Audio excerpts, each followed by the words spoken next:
nerves.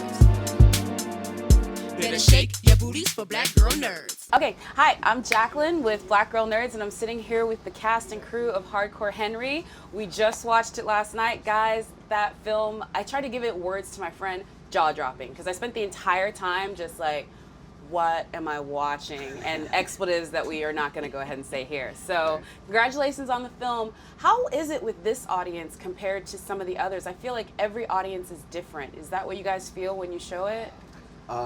We've only showed it twice. So. And it's been fantastic. It's very different, yeah, because we normally, it's better than watching it by ourselves. Yes. Yeah.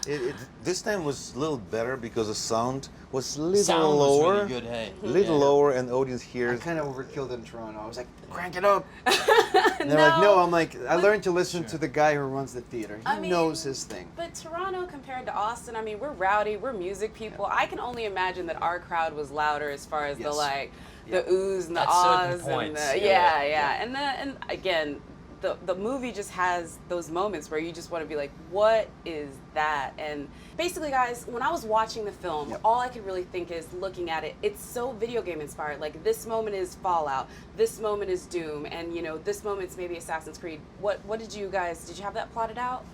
No, it was made. It's like you just said, Assassin's Creed, because he falls in dumpster.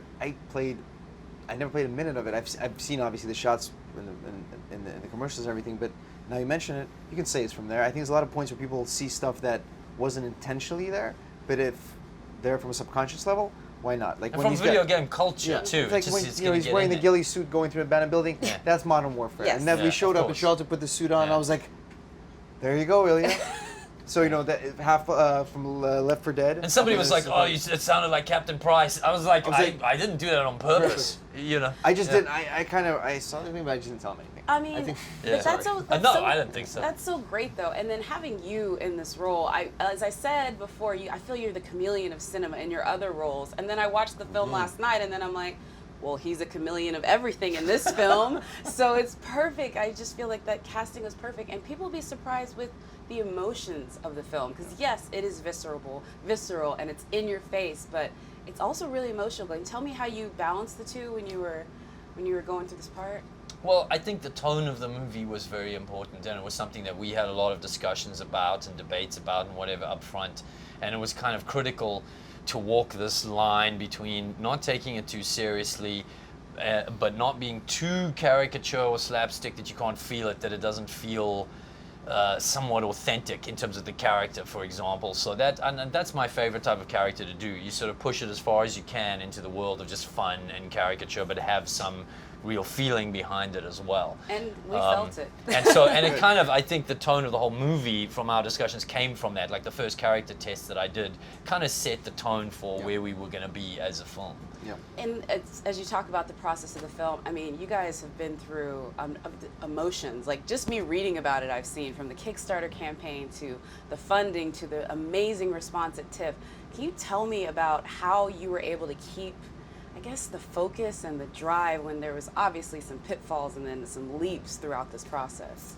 It's actually very easy, and the answer is to get excited and keep in that excitement area for 3 years, and it will be 3 years by the time it comes out. You've got to do something that you really believe in and that you love. And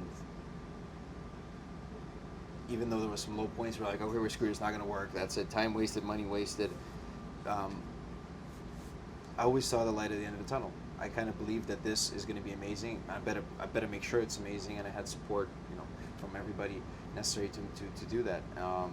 But it's you just have to love it. You have to love it, and you gotta love and believe. It's strong pillars. If anybody sees it, they will love it, and they will see the love that you put into this film. Every part of it, from the marketing to the trailer.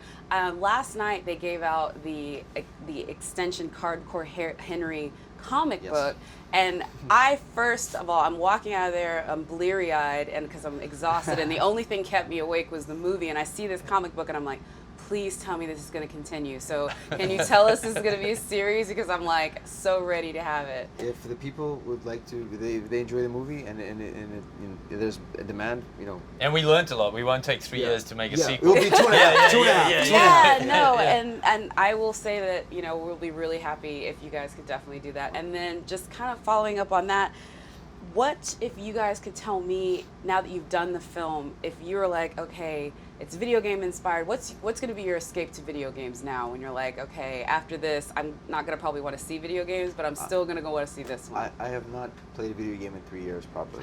Only Last of Us is the only one I found time for.